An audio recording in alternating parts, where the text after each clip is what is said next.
നമസ്കാരം. Biju Cheriyan Manalethu, the intuitive wisdom master mind.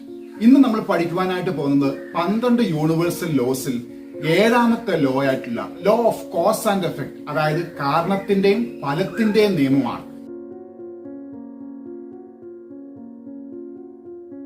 മൂന്നാമത്തെ point എന്ന് പറഞ്ഞ പ്രൊഡക്ടിവിറ്റി ആൻഡ് റിസൾട്ട്സ് എന്നുള്ളതാണ്. അതായത് വിൽപ്പന പ്രക്രിയയിൽ നമ്മൾ നിക്ഷേപിക്കുന്ന നമ്മുടെ കാര്യക്ഷമത ആയിക്കോട്ടെ, നമ്മുടെ ഉൽപാദന മികവായിക്കോട്ടെ, അതായത് പ്രോസ്പെക്ടിങ്, സെയിൽസിൽ ഉപയോഗിക്കുന്ന ടെക്നിക്കൽ ആയിട്ടുള്ള പ്രോസ്പെക്ടിങ്സ് ആയിക്കോട്ടെ, ഫോളോ അപ്പ് ആയിക്കോട്ടെ, ക്ലോസിംഗ് ആയിക്കോട്ടെ, ഇതെല്ലാം ചേർന്ന് വരുന്ന അതിന്റെ ഒരു റിസൾട്ടാണ് നമുക്ക് കൂടുതൽ കസ്റ്റമേഴ്സിനെ നമുക്ക് ലഭിക്കുക എന്ന് പറയുന്നത്. അതായത് നമ്മൾ നിക്ഷേപിക്കുന്ന നമ്മുടെ നിക്ഷേപങ്ങൾ, അത് സോഫ്റ്റ് സ്കിൽസ് ആയിക്കോട്ടെ, ഹാർഡ് സ്കിൽ ആയിക്കോട്ടെ, ഇവയെല്ലാം ചേർന്ന് നൽകുന്ന റിസൾട്ടുകളാണ് നമുക്ക് കൂടുതൽ ബിസിനസ് നൽകുന്നത്. അപ്പൊ തീർച്ചയായിട്ടും പ്രൊഡക്ടിവിറ്റിയിൽ നമ്മൾ ഫോക്കസ് ചെയ്യുമ്പോൾ അത് റിസൾട്ടുകൾ കൂടുതലായി നമുക്ക് നൽകുകയാണ് ചെയ്യുന്നത്. നാലാമത്തെ പോയിന്റ് എന്ന് പറയുന്നത് കസ്റ്റമർ സാറ്റിസ്ഫാക്ഷൻ ആണ്.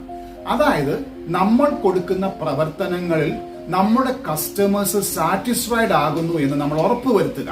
അവരുടെ സാറ്റിസ്ഫാക്ഷൻ ലെവൽ ഉയർന്നതാണെങ്കിൽ അവർ നമുക്ക് കൂടുതൽ കസ്റ്റമേഴ്സ്, ആ കസ്റ്റമേഴ്സ് നമുക്ക് ജീവിതകാലത്തേക്കുള്ള കസ്റ്റമേഴ്സ് ആയി മാറുകയും അതോടൊപ്പം തന്നെ അവർ മികച്ച റെഫറലുകൾ നമുക്ക് നൽകുകയും ചെയ്യും. ആ റെഫറലുകൾ അല്ലെങ്കിൽ കസ്റ്റമേഴ്സിന് കൂടുതൽ അവരുടെ നെറ്റ്വർക്കിങ്ങിലുള്ള ആളുകളും നമ്മളിലേക്ക് അവർ എത്തിക്കുവാനായിട്ട് ശ്രമിക്കും. അതിന്റെ ഒരു ഫലമായിട്ട് നെറ്റ്വർക്ക് സൃഷ്ടിക്കപ്പെടുകയും നമ്മളിലേക്ക് കൂടുതൽ ആളുകളെ ആകർഷിക്കുവാനായിട്ട് നമുക്ക് സാധിക്കുകയും ചെയ്യും. കസ്റ്റമേഴ്സിന് കൂടുതൽ സാറ്റിസ്ഫാക്ഷൻ കൊടുക്കുവാനായിട്ട് കഴിഞ്ഞാൽ നമ്മുടെ ബിസിനസ്സിലും സെയിൽസിലും അത് നമുക്ക് മികച്ച ഒരു അനുഭവമായി മാറ്റുവാനായിട്ട് സാധിക്കും. Law of cause and effect നമ്മുടെ സെയിൽസിലും ബിസിനസ്സിലും നമുക്ക് മികച്ച റിസൾട്ട് കൊണ്ട് തരട്ടെ.